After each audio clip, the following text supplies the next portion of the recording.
For those of you who are kind of new or found yourself on the wrong stage, ordinals are a way of numbering satoshis, kind of like putting serial numbers on dollar bills.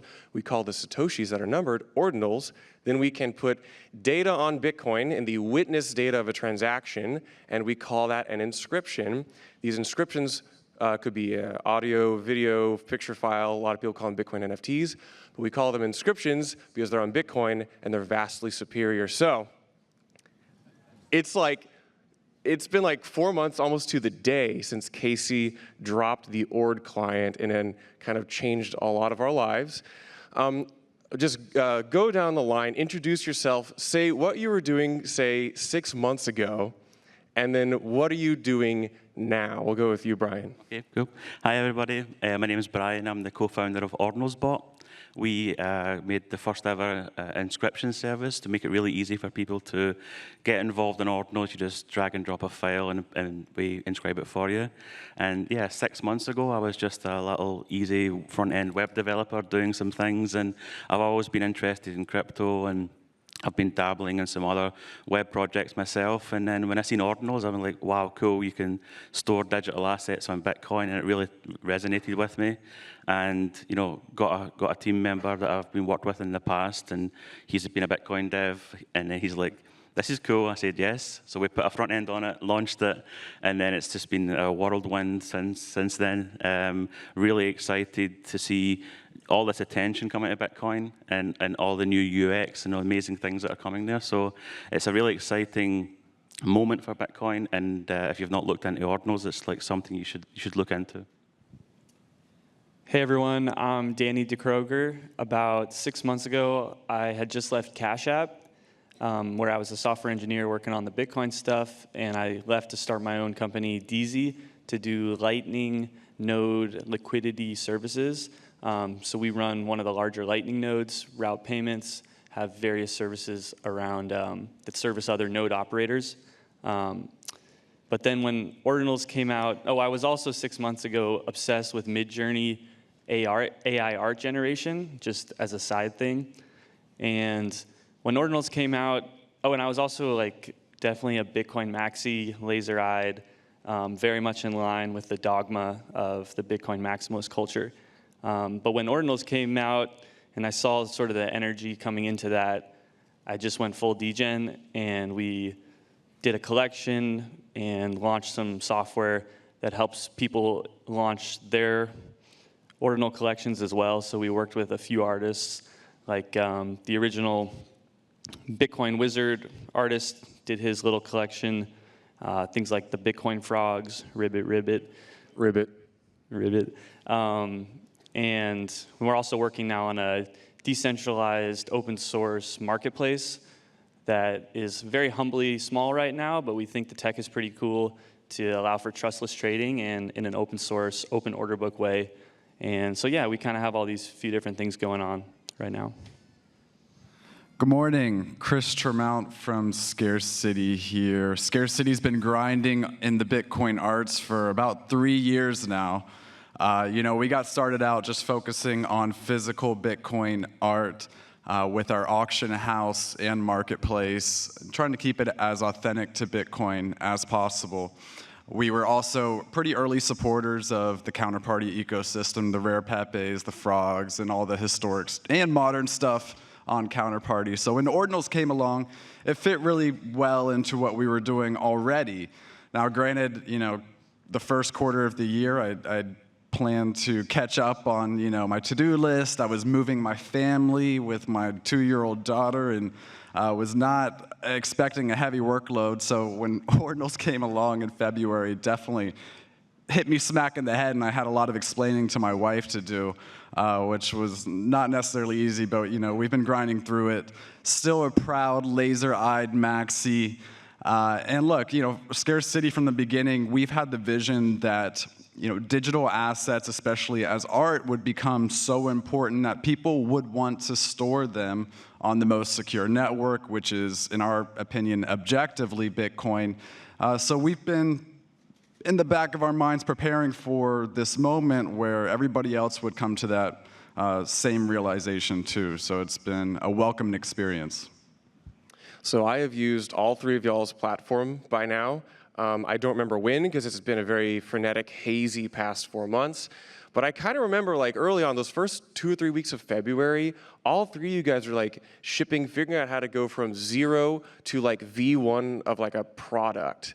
And for a lot of people who don't know, like, there's this thing called the Ord client, which Casey Rotamore released, which kind of helps you index these ordinals, these satoshis, and helps you inscribe. But then the rest of us have to like build products. One of the first things that I touched, and I'll kind of, the question is, how do you go from 0 to V1? One of the first things I touched was Deezy's like Noster Lightning minting service.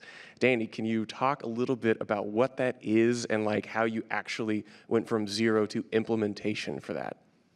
Yeah, it was not a lot of sleep, but definitely a grind, because you could see the energy coming in, the people were inscribing faster and faster, and it was hard to, just running the Ord software was difficult because the index takes like a week to sync, and I was syncing mine and it got stuck.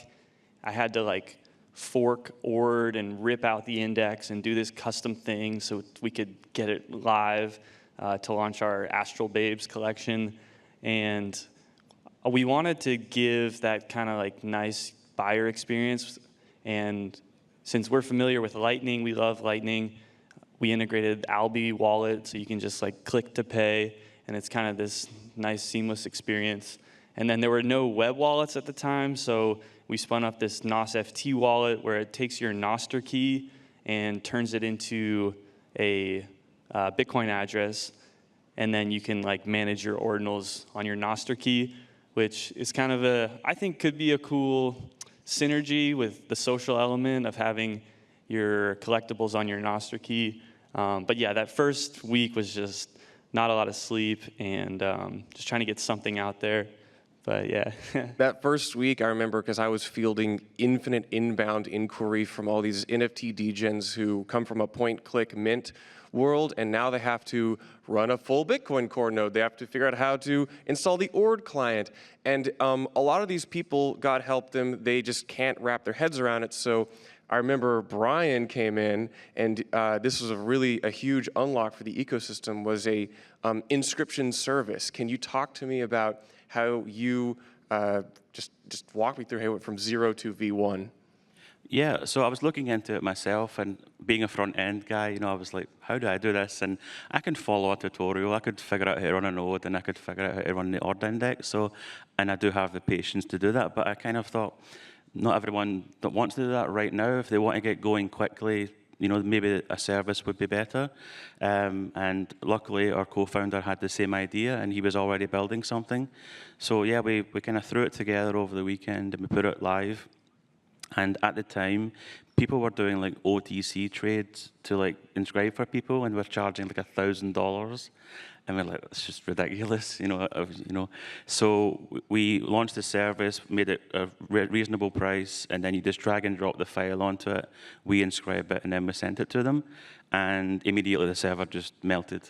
Like, we had so much traffic coming in because it leaked in someone's Discord, and they all just flew over to us, and we weren't ready to handle that traffic.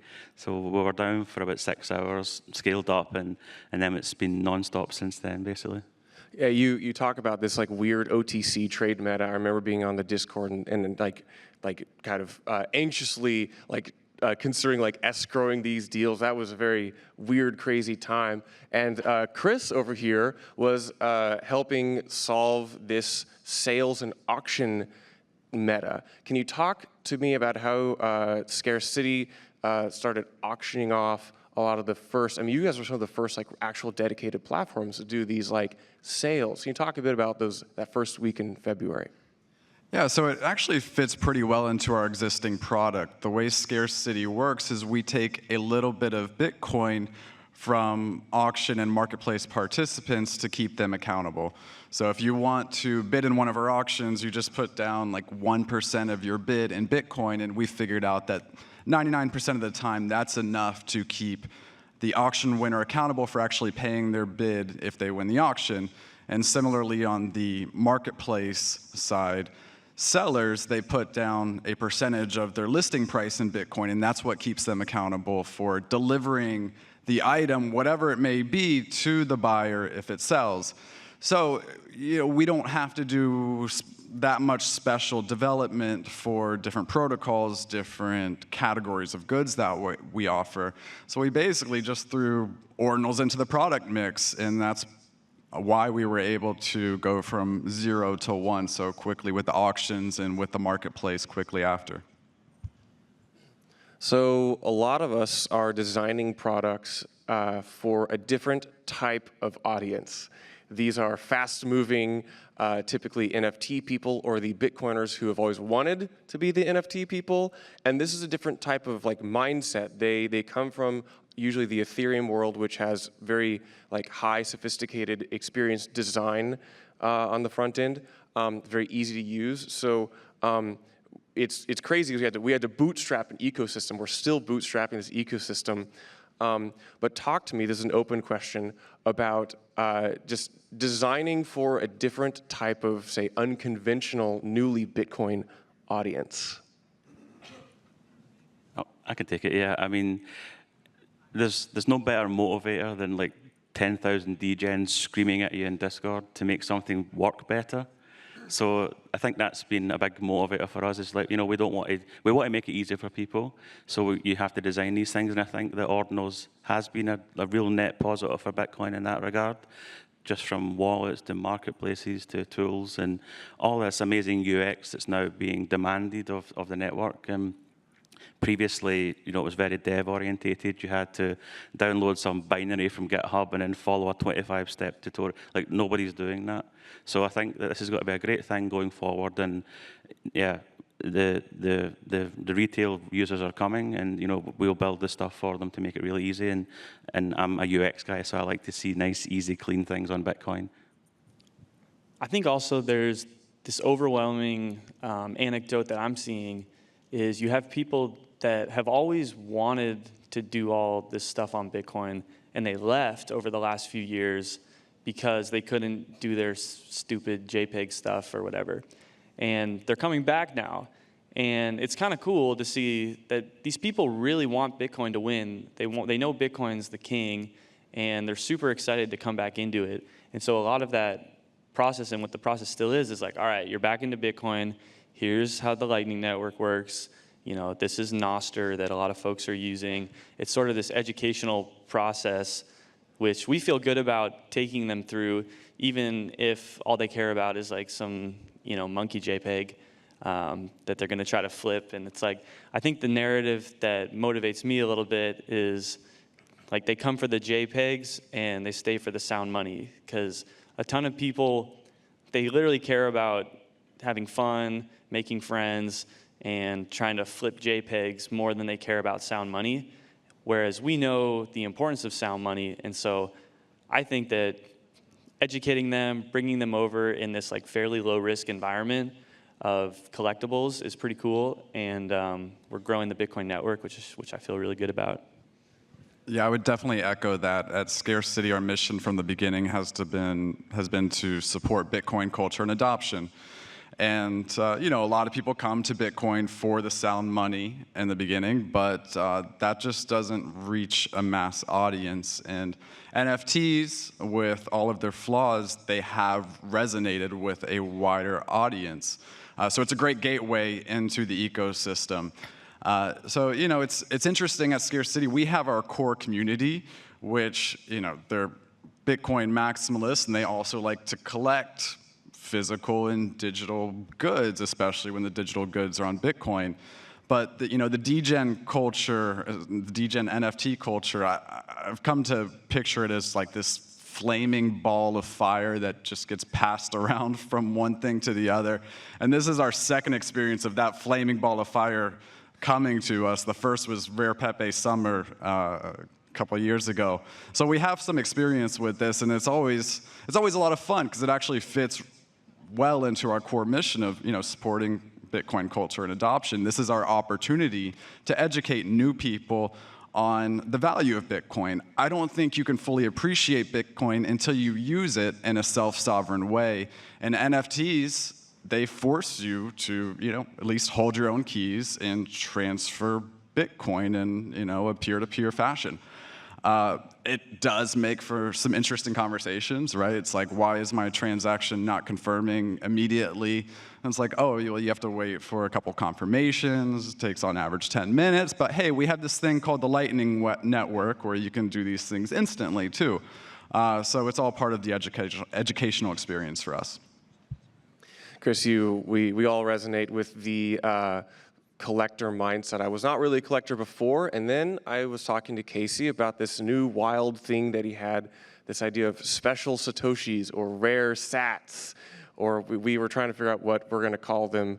It's still a little bit unresolved, but so you can take an ordinal, which has, we attribute maybe more rarity to that specific ordinal because of where it appears on Bitcoin, but you can actually, these inscriptions are connected and associated with these ordinals. Brian, you provide a very interesting service of letting people inscribe on these special sats. Can you talk about that and what's going on there? Yeah, for sure. I think it's really exciting. I think I love collectibles. I've always been a collector, and I'm an NFT guy as well, so I really fell down that rabbit hole. And just the purity of collecting satoshis based on when they were mined is also really cool in my mind. So I think it's the first satoshi of each block is an uncommon, and then the first satoshi of the block of a happening event is the rarity, and it goes on like that. So these are quite limited things. I think there's only got to be 7 million or so of the uncommon ones. And we are basically just hoarding them right now. We're trying to collect them all. And, it's like we've got an inflow of Bitcoin coming through the tool, and we essentially put like one of those gold panners on the front, and we're sieving out all of these rare ones. And even early Satoshis have become quite a popular thing. So Satoshis that were mined in 2009, 10. So through OrdinalsBot, basically, because we're collecting these things, you've now got an option where you can just click to inscribe directly onto those satoshis, or uncommon ones as well, and it's becoming really popular. So there's even random things where people want to inscribe onto satoshis from the famous pizza transaction, and all these different narratives are coming into play, and I think there's got to be a lot more over time.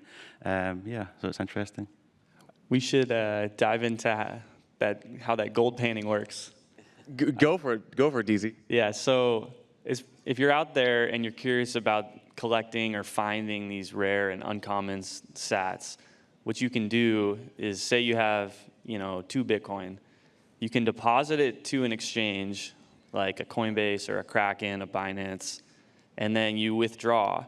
And when you withdraw, you get a different set of coins than when you deposited. And then what you do is you take that 2 Bitcoin, you check to see if any of those sats in that Bitcoin are rare. And if there are, you take them out, and then you deposit back. And you just keep doing that over and over. And that's how you're panning for gold. And so there's a few people that are doing this right now at a really high volume. And it's kind of a gold rush opportunity if you think that these rare things, like rare sats, are going to be valuable. Right now, the market is valuing these things. The Maxi and me says 1 sat is 1 sat, but looking historically, 1 gold coin is not 1 gold coin, because there's a group of collectors who like certain types of rare gold coins. And so we think this is super interesting, and it's a good opportunity if you're interested in panning for your own sats. Certainly the people who sold picks and shovels during the gold rush also had a penchant for gold. They were just better at the picks and shovels. I feel that is a lot of us up here. Yeah, this is really interesting because what Casey did and what the ecosystem has adopted is kind of revitalized a rediscovery of a lot of things that already existed on Bitcoin. I think even Bitcoiners sometimes don't appreciate some of the interesting mechanics which in this comparatively ossified network offer strengths. We've just only begun to learn how to use them. One of the common topics of conversation that I have with people coming over from Ethereum is who they kind of can try to construct these Ruby Goldberg, decentralized, trustless mechanisms to varying degrees of success. And they come to Bitcoin and they look at a mechanic like a partially signed Bitcoin transaction. I think, Deezy, you were the first person to like put that on my radar. I remember it was like some old Twitter space back in the day. And so this PSBT is a very interesting mechanism to trustlessly trade these ordinals and other digital assets. Open response, thoughts on that or other kind of existing properties in Bitcoin which we might have kind of a rediscovery of an excitement for? I'm super excited about the partially signed Bitcoin transactions, and we're working on that with our NOSFT wallet/marketplace. It's super cool. The way it works, if you don't already know, is say you want to sell a inscription or like an ordinal that has a little collectible on it. What you do is you create a Bitcoin transaction that pays yourself the amount that you want to sell it for. But it's not a valid Bitcoin transaction in itself because nobody funded it, if that makes sense. And so it's like this half-signed Bitcoin transaction using these obscure signature flags that weren't really being used otherwise.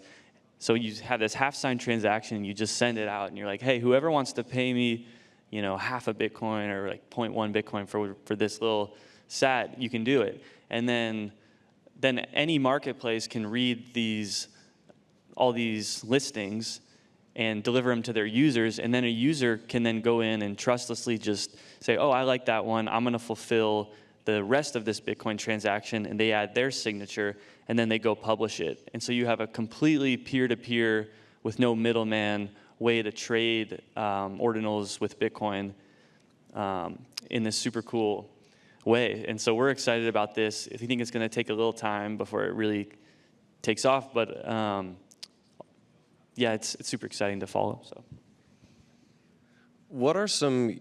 Again, it's hard to stress that we've been burning the midnight oil and the morning oil, and we've just been burning the candle at 2 and 3 ends. It's crazy. We don't really sleep anymore because there's so much to build. What are some huge ecosystem unlocks that you could see? What are some things that we desperately need in order to expand the reach, the amount of people looking at ordinals and inscriptions? Yeah, what do we need? Jump in there, just high level, I look at it as a cycle of finding new use cases and then building more infrastructure to support those use cases. And we've already gone through a couple cycles of this in the short amount of time that Ordinals has been around.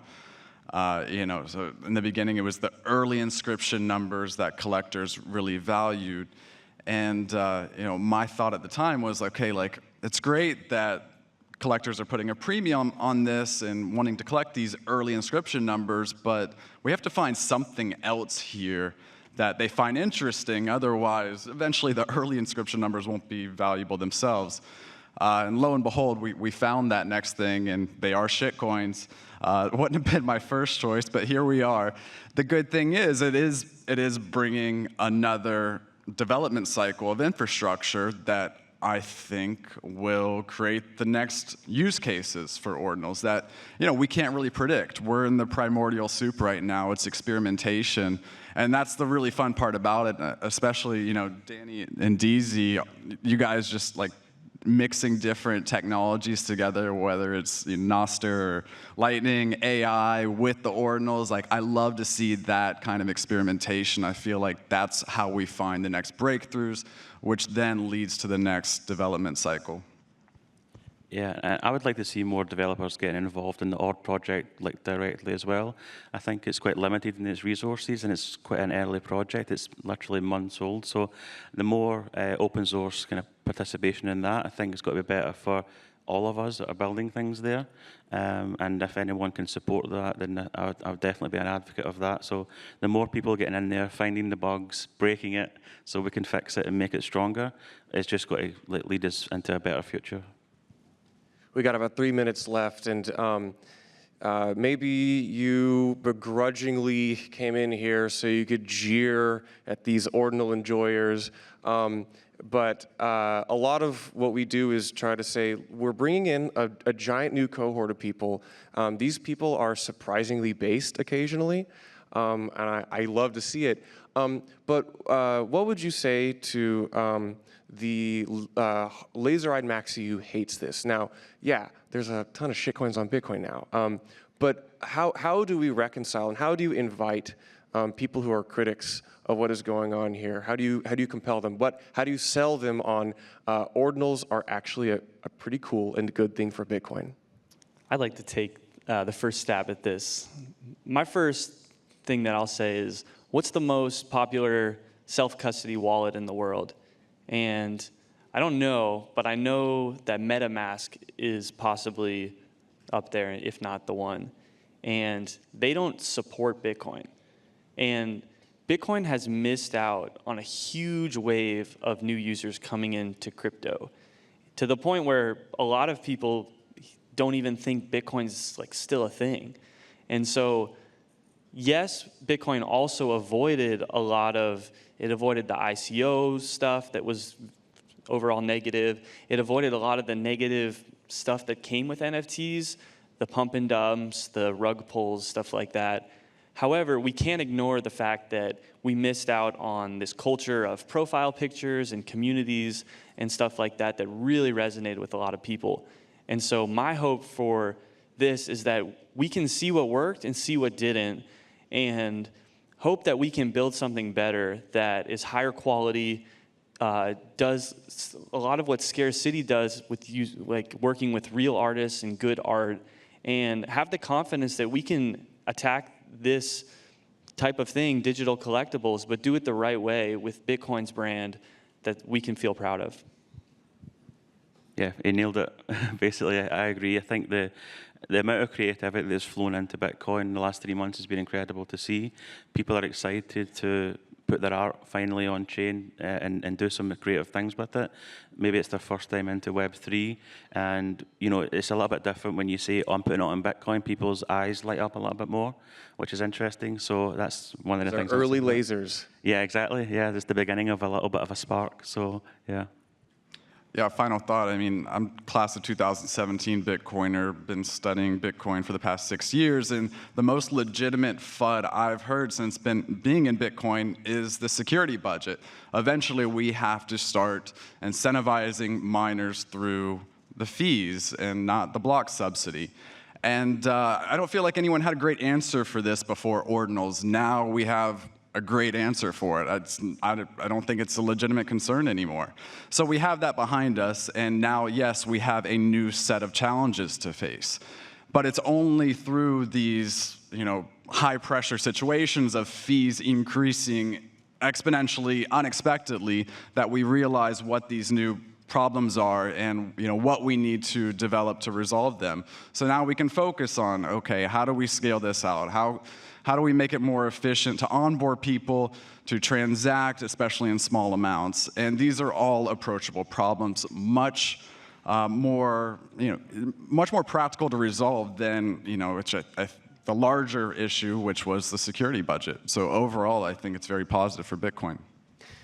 Well, thank you all so much. Our time is wrapped up. We'll see you here next year on the Ordinals stage, because there'll totally be one. So Brian, Danny, Chris, thank you so much, and see you all on the blockchain. Thank you, Miami, for the last 3 years in this amazing city. The whole world shut down, but Miami welcomed us with open arms. We want to show Bitcoin to the whole world. We are taking the conference on the road to set the stage for Bitcoin in a new city.